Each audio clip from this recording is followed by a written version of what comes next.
किसी गांव में एक साधु रहा करता था। वह जब भी नाचता था तभी बारिश होती थी। इसलिए गांव के लोगों को जब भी बारिश की ज़रूरत होती तब यह लोग उस साधु के पास जाते और उनसे अनुरोध करते कि वह नाचे, और जब वह नाचने लगते तो बारिश ज़रूर होती थी। कुछ दिनों बाद 4 लड़के शहर से गांव में घूमने आए। जब उन्हें यह बात पता चली कि किसी साधु के नाचने से बारिश होती है तो उन्हें यकीन नहीं हुआ। शहरी पढ़ाई लिखाई के घमंड में उन्होंने गांव वालों को चुनौती दे दी कि अगर हम भी नाचेंगे तो बारिश होगी, और अगर हमारे नाचने से बारिश नहीं हुई तो साधु के नाचने से भी बारिश नहीं होगी। अगले दिन सुबह सुबह गांव वाले उन चारों लड़कों को लेकर साधु के कुटिया के पास पहुंचे।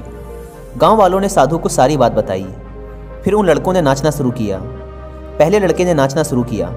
आधा घंटा बीत गया। फिर पहला लड़का थक कर बैठ गया, पर बादल नहीं दिखे। कुछ देर बाद दूसरे लड़के ने नाचना शुरू किया, और 1 घंटे बीतते बीतते वह भी थक कर बैठ गया। बाकी दोनों लड़कों ने भी ऐसा ही किया, पर बारिश नहीं हुई। अब साधु की बारी थी। उसने नाचना शुरू किया। 1 घंटा बीत गया, पर बारिश नहीं हुई। साधु फिर भी नहीं रुका, वह नाचता ही रहा। नाचते नाचते 2 घंटे बीत गए, पर बारिश नहीं हुई। 4 घंटे बीत गए, पर बारिश नहीं हुई। लेकिन साधु तो रुकने का नाम ही नहीं ले रहा था।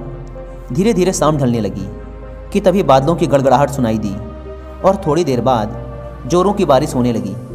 यह देखकर चारों लड़के दंग रह गए और तुरंत साधु से क्षमा मांगी। फिर चारों लड़कों ने साधु से पूछा, बाबा, भला ऐसा क्यों कि हमारे नाचने से बारिश नहीं हुई और आपके नाचने से बारिश हो गई? साधु ने उत्तर दिया, जब मैं नाचता हूँ तो 2 बातों का ध्यान रखता हूँ। पहली बात तो मैं यह सोचता हूँ कि अगर मैं नाचूंगा तो बारिश को होना ही पड़ेगा, और दूसरी यह कि मैं तब तक नाचूंगा जब तक कि बारिश ना हो जाए। सफलता पाने वाले में भी यही गुण विद्यमान होता है।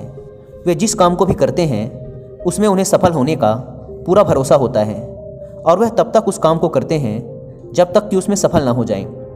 इसलिए अगर हमें सफलता हासिल करनी है तो इस साधु की तरह ही अपने लक्ष्य को प्राप्त करना होगा।